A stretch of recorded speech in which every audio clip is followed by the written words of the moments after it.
think just the existence of cities in themselves, the fact that we don't homogeneously disperse across all of Australia or across the entire world, is a testimony that there is specific benefit in density.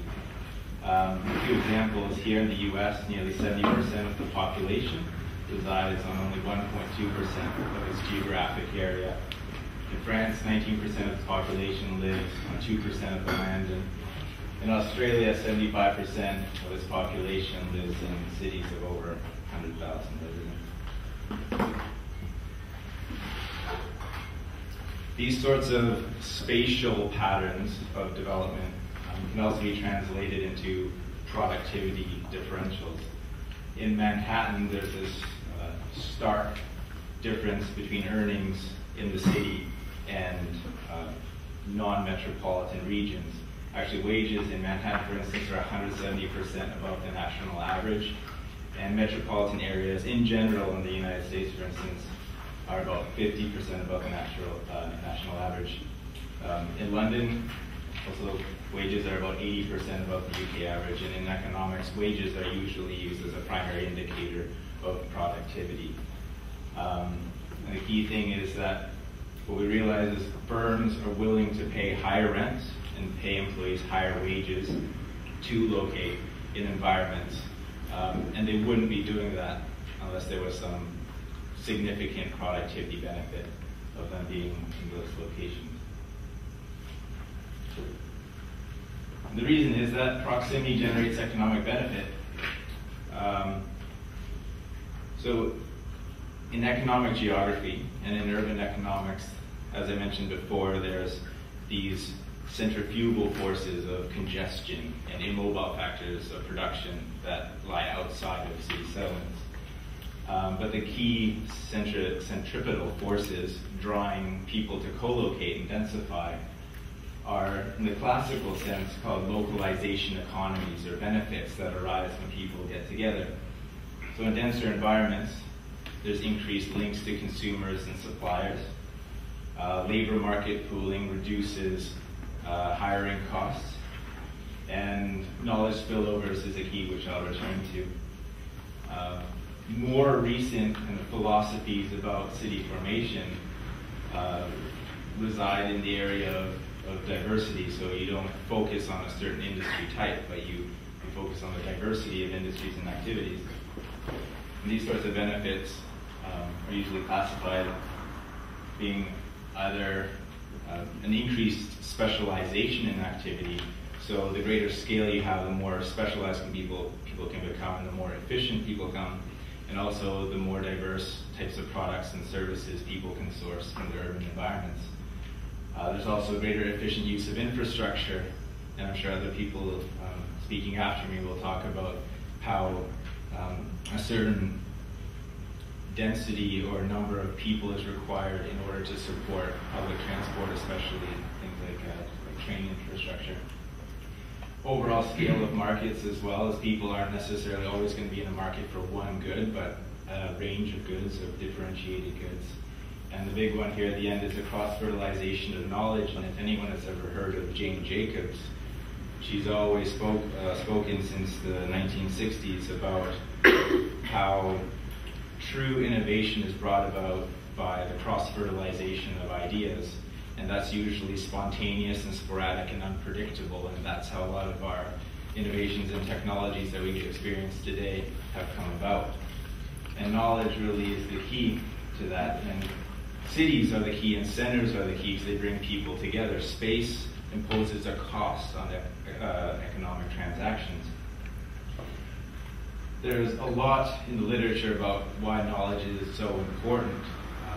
I can also mention that over the past decade or so, knowledge content in jobs in Australian industries and firms has increased by about 10 to 15%, depending on the industry.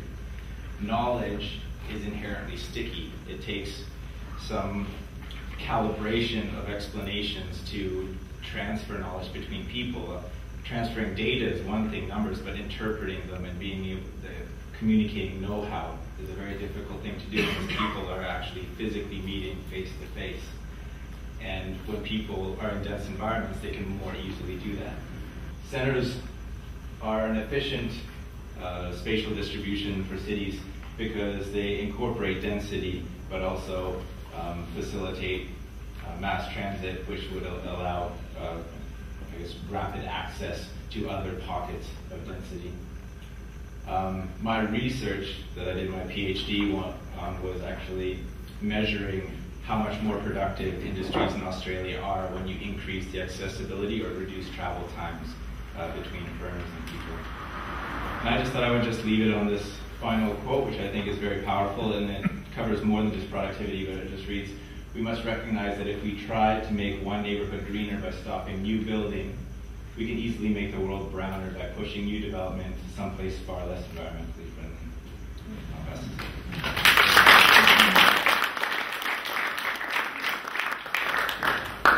Good evening, everyone. Thank you very much for coming out to talk about my favourite topic, which is density and transport. My background is in land development, transport planning and land use planning. Here's hopefully our newest addition to our city.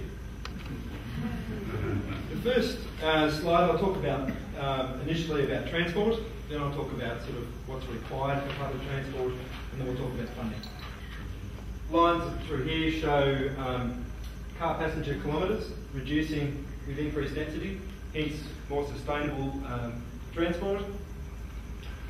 And up the top in here, this is a global comparison across a range of different countries across the world. Up the top, these are Australian. You can see the simulations between them.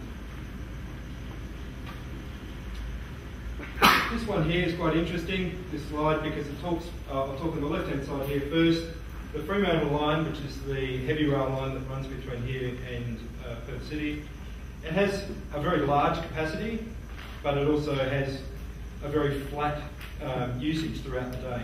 The Fremantle train station itself only turns over about 10,000 riders per day, and the whole line itself does about 26,000. So there's a fair bit of capacity within the line to be able to take infill development around these and actually increase the patronage. Now, as some of you will be aware, the public transport plan for Perth has recently come out. And though a little bit hard to see down here, the left-hand side shows the existing network of public transport. Over here, it shows a much broader network that's going to be coming in by 2031. And basically the key for public transport infrastructure and investment in infrastructure is responding to demand. And that demand response, we hope, will come through infill development, not greater urban sprawl.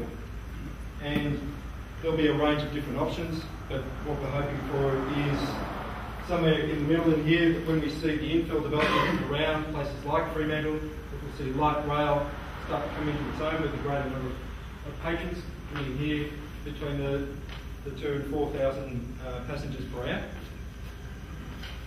And that will then go in to feed the heavy rail network.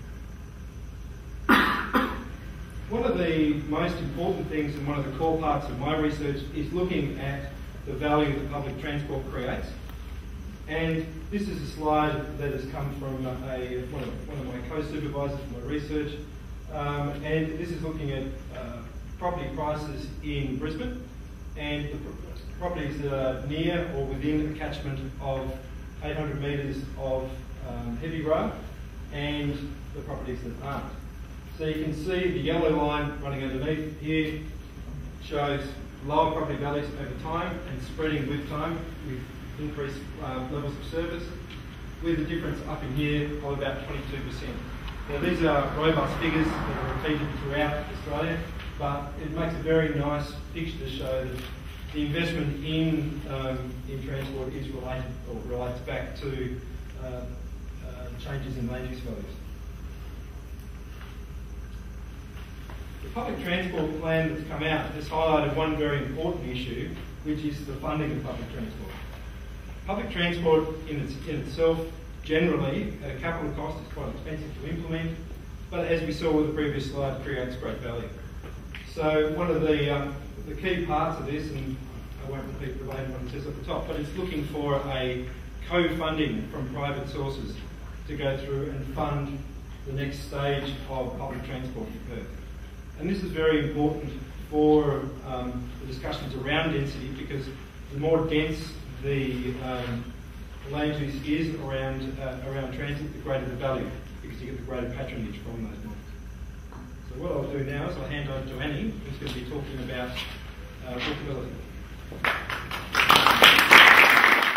Nice to see so many friendly faces here tonight. I'm going to talk about the relationship between density, walkability and health, to a different sort of topic. So the conventional models that we have in Australia for residential development have resulted in car-dependent locations and inactive travel, and frequently these sort of locations are being linked to chronic health issues such as obesity, and this is related to the low levels of density, the poor connectivity, the lack of services, and the distances needed to travel on an everyday basis. So there's growing evidence that links these areas to chronic illnesses such as obesity and other health impacts. So more chronic illnesses per person are associated with these sprawling locations compared to inner city residential locations. This is primarily due to the increased time spent in a car, with each additional hour in a car per day associated with an increase in the likelihood of 6% in the likelihood of obesity, and each additional kilometre walk per day associated with a reduction in the likelihood of obesity of 4.8%. Furthermore, the relationship between obesity and active travel is inverse, with countries that have high levels of active travel, such as the Netherlands or Denmark, having low levels of obesity, and countries such as Australia, the US and Canada that have low levels of active travel having very high levels of obesity. So there's clearly a link between the built form and active travel. And we can design built forms that encourage active travel, primarily incidental travel or travel to work. So walkability, basically, what is it when we talk about a built environment and walkability? And it's basically encouraging physical activity by minimising the distances needed to travel required to get everyday services. So this can be done through compact, dense, mixed-use areas that have well-designed public spaces, access to nature that are safe, that have appropriate pedestrian infrastructure such as footpaths and safe crossings, places that are pleasant, interesting, and that provide all the services necessary within an easy walking or even cycling distance. So people in areas such as these do walk, and they do walk further. So areas such as these have been found to increase physical activity of approximately 30 minutes more per week, and this is primarily through incidental activity, getting those everyday services that you need, the milk from the local shop, walking to your public transport station, etc. Furthermore, an important part of the debate in Fremantle is that mixed use actually has some proven health benefits. A quartile increase in mixed land use has been linked to a 12% reduction in the likelihood of obesity. Furthermore, from a health perspective, is some of the social connections that come about from compact, denser urban forms. A UK study found that residents living in high-density neighbourhoods had smaller but stronger social networks than those living in low-density areas, and that those living in what by the UK standards are medium-density areas, 70 to 100 dwellings per hectare, had the highest number of informal social contacts and interactions. So that is, they are interacting with their community, they feel part of something in their community. So active travel is clearly related to the access and availability of public transport, the location of residences, services and commercial activities, and the ability to get your everyday or most of your everyday needs and services and social connections within a short distance. So if we bring it closer to home, Fremantle has already got a lot of these features. We do have a compact park. We've got the perfect bones to make a vibrant, dense and lively, healthy community. It's just missing some of the residential and job densities that it needs. Here we need, and we're talking about an appropriate level of density to obtain some of these health and vibrancy objectives. So now I'm going to hand over to Colin. Talking about energy, I'm really talking about carbon emissions. That's the crux of the matter. So one of the issues that's been raised with high-rise and high-density is additional energy use for things like lobbies and lifts and communal areas for multi-unit buildings.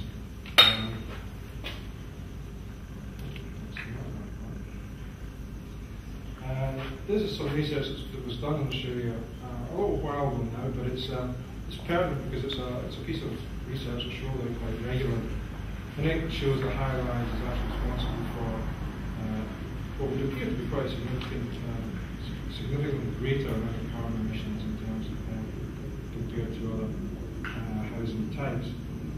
But what the authors also acknowledged when they produced this report was that the suburbs that they were looking at were in more affluent neighbourhoods around Sydney. This is a Sydney study. So we thought we'd have a look at what would happen if you took, for example, swimming pools and spas as an indicator of luxury requirements, and you measured them separately from the rest of the high rise. And all of a sudden you start to see that there's a little bit of a difference there, but things are looking a lot more even than they were in the previous graph. Now, transport, we know, and we've seen this from James's slide before, that activity intensity, which is number of persons, number of residents, and number of jobs in a specific area, the higher the activity intensity, the less greenhouse gas emissions from private transport use. So it's a very clear correlation that's been discussed for quite a number of years and continually verified. Now, just looking at what would happen if you apply this model, this regression model, to high density and low density housing types, you see clearly that all of a sudden high rise or high density becomes a lot more palatable in terms of carbon emissions throughout. The third issue really is in those papers we were looking at quite old building stock. Nothing that was ever really designed to combat climate change or reduce emissions. In fact, energy was so cheap that it really didn't play much of a part at all in terms of the design brief. This shows a number of approaches you can take to try and reduce your energy use and therefore your carbon emissions for both low density and high density building types. You can see very clearly on the bottom graph there, there's something called cogen, which is cogeneration. This is an approach which has been taken off really in the last few years, particularly in the UK and in London, and has now been taken up in Sydney, and it's been rolled out really as a concept across the country. We're really pushing hard for cogeneration, perhaps even in fremantle. Just to let you know what cogeneration is, and you can see there's about nearly a ton of carbon per person saving if you use cogeneration in high density areas. Cogeneration is the kind of the antithesis, if you like, of centralized power. And if you look at the dark side, the top half of the slide here, you've got how we generate our power now. It's through centralized power stations, large power stations which are normally hundreds of kilometres away from where the power that the producer is actually needed. They burn hydrocarbons, coal or gas. They boil water, they produce steam, they run a steam turbine, which drives a generator, which eventually kicks out some electricity. So there's all these processes to go through, all these losses to be had through that whole process.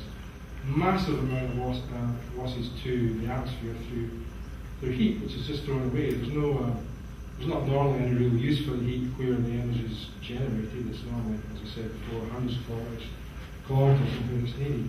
And then you've got to get it to the people, to where the customer, where the energy needs are. And then again, you've got losses through transmission lines before you eventually get into a distribution network in the cities. So one of the options around that is this idea of cogeneration. And cogeneration is basically a smaller version of an energy generation, electricity generation plant, which you can have within the city itself.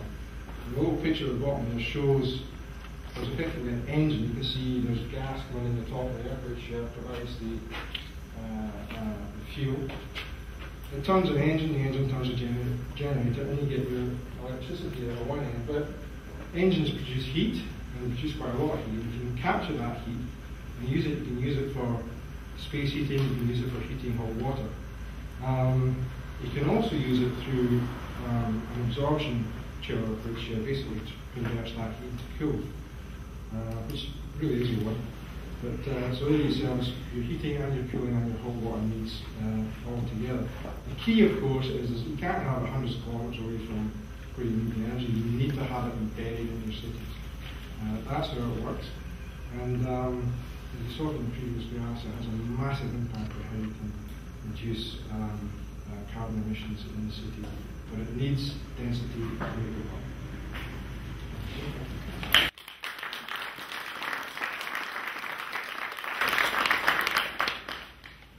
Talking about creating active streetscapes. Street can be a place just for cars, but properly it is a large outdoor room. And this room has walls, and it's the facade of the buildings that line it. Building mass on these sites give the greatest influence on the strength of the street wall. The way to achieve some of these is through floor plates up the buildings, breaking down the large floor plates instead of one large tower that comes straight out of the street, straight to the sidewalk, straight to the footpath, like they do, say, in Houston. Start to break them up a bit, vary them. Vary the building heights, either at the top, up that single building, or if there's several buildings together, have them slightly differentiated. And within each building facade, create three-dimensional volumes that come in and go out and create shadows. Materials, if you use locally sourced, and locally is important because there's nothing more odd than seeing a building here in Australia that's using marble from Italy, for example.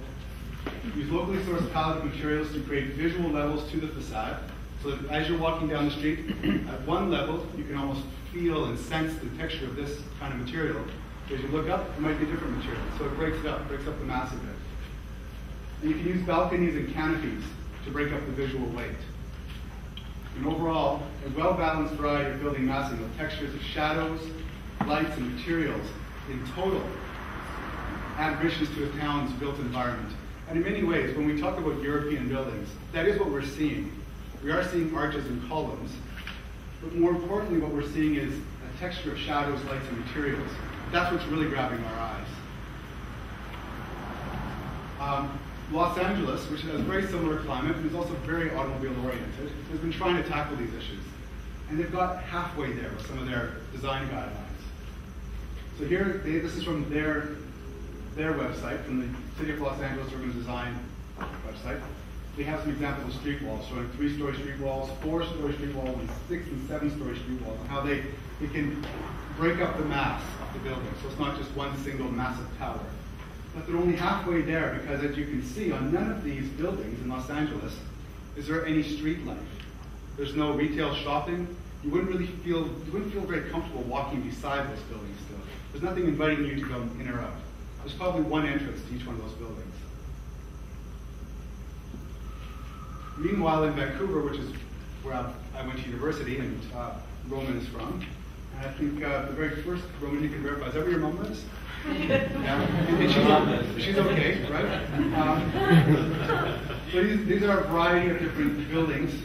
The two on the far side are from a redeveloped part of Vancouver called Galetown. And this other one here on this side is it's an old tram corridor, which has been slowly densifying over time. And you can see in all of these, there are shifts. There's different materials on the bottom versus the top. There's canopies. There's active street front with retail or commercial things of some sort.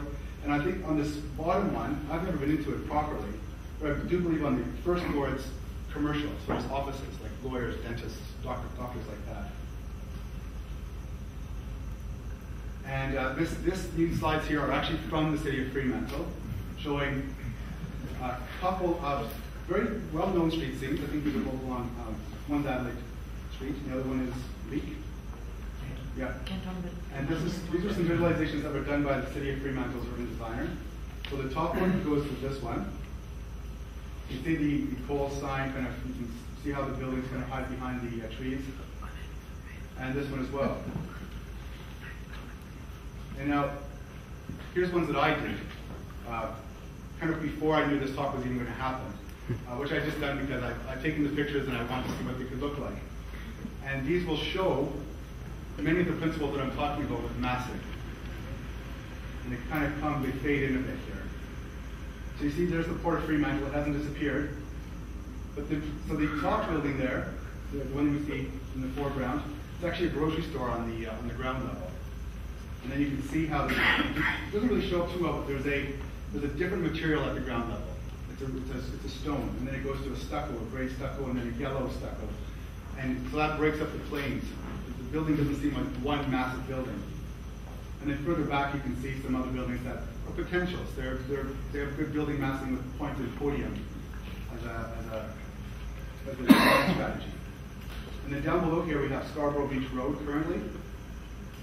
And if we put some transit, say, along Scarborough Beach Road, maybe we can have these opportunities for medium density to come along Scarborough Beach Road. And this also, you can see that the balconies provide that change of texture and shadow. And the top, the cornice, as they call it, at the top of these two buildings, further back, you see that it almost seems like it becomes more ethereal. It's not quite as solid. Almost begins to disappear. And that's how you begin to break down density into something that's visually appealing.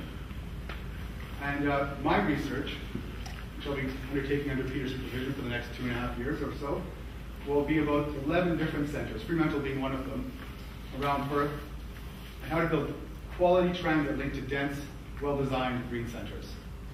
And with that, I turn over to Vanessa.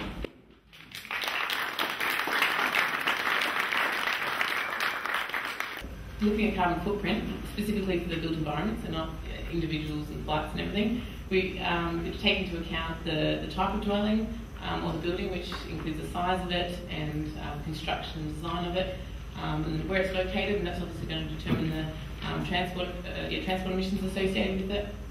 And then looking at the infrastructure that's servicing it, and as Colin rightly said, there's a lot of inefficiencies associated with our current infrastructure. So I'll quickly be comparing suburban living with the inner city. This slide probably speaks for itself, as Peter said, but our suburban kind of sprawl at the moment is very resource intensive. We have increasingly larger houses. They've already doubled in size since the 1950s, and they're increasingly being occupied by fewer people. And so obviously they have much larger spaces to heat and cool, additional appliances, filling up all those rooms, all consuming energy. They're not very thermally efficient because they're all single detached houses, and they consume a lot of other resources like water, which again takes energy, especially if it's coming from desalination plants. And they're obviously, well not obviously, a lot of them are very car dependent as well, and there's a lot of emissions associated with that. So comparing that to inner city living, and that's the view from my balcony. I'm only on the 4th floor, so I think it's a pretty good view. So I live in Johnson Court, which is, I guess when most people think of it, when I think of density, they think of this and probably detest the idea of density. It's not a particularly attractive building, and it probably doesn't sit in with the surroundings very well because the surroundings are so low density. But that can definitely change. And tonight I just want to say, to provide some positive attributes to it, and there is a lot going for it. I love living there, I have to say. So looking at the type of dwelling, it says, first and foremost, it's a small apartment. I live there on my own. I don't have a family. I do have a family there in Melbourne. But I don't need a lot of space, and it's perfect for me. It's a little 2-bedroom apartment. I obviously don't need much heating and cooling to provide for that space. I actually don't have any heating and cooling. It's got a great natural ventilation. If I open my front door on my balcony, there's a very strong wind that blows through. And thermally efficient apartment blocks, I guess, are always It's probably actually not so much in Australia, but when I lived in Europe, where it does actually get very cold, I often found that I didn't even need to heat my apartment because the apartments above and beside me were having enough energy to support my needs. And it can reduce the material consumption of furniture, etc. I don't have a big space to fill. If I did, I probably would fill it, so it's a good thing. And the biggest thing for me is really the location. Obviously, that's going to reduce my transport emissions. So I've got the train station's 2 minutes away. My work, CUSP here, is about a 7-minute walk or a 3-minute bike ride. I generally usually bike ride because time is of the essence. It doesn't stop me from being late. I've got supermarkets and cafes and restaurants and everything right at my doorstep, and it's just perfect. I've got my gym, the Fremantle Leisure Centre, which is also seems to be the social hub. I bump into Brad there all the time, and a lot of other people.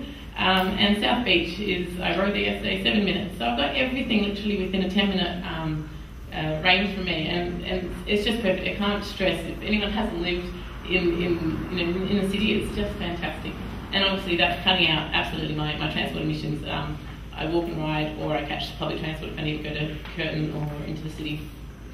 And I acknowledge that I am one of the lucky few because we don't have many opportunities to live in our inner city, especially at an affordable price. And I guess because I do live in the older building, and I'd love more people to have that opportunity. So I really am advocating for increasing the amount of residences in there. And I should also note, walking from here to my house at night, and I'm living in the inner city, it's dead. Like there's a ghost town at night. I'd love to see more activity happening there. So quickly going to the infrastructure, like Colin was saying, this building where I live is perfect opportunity to put in this tri-generation and other sorts of technologies. We had Josh Byrne talking this morning about water schemes. That's an efficient kind of way of using and recycling water, again, to do it at a larger scale, renewables. So just summing up why I love living where I live. I've got a very small carbon footprint, which is essential, especially because I'm coordinating this decarbonising cities and regions course. The amenity, I've probably stressed that enough, is fantastic. And the affordability, not only is the rent very affordable, but I have very low bills, obviously, because I don't consume much energy, and very low transport costs.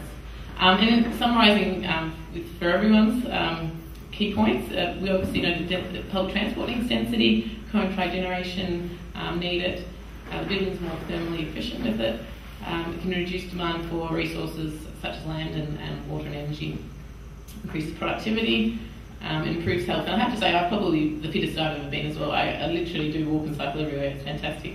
And just one more time, it adds amenity and livability. And I haven't had a chance to show it yet. This is in Stockholm. I was there in June, and I just saw this and I thought it was fantastic because so many people talk about the heat island effect when you think density and big concrete buildings. And I thought, isn't that fantastic? There's trees almost getting to the top of the 4th story and providing shade, and it would look like you're living in a tree house. And who doesn't want to live in a tree house?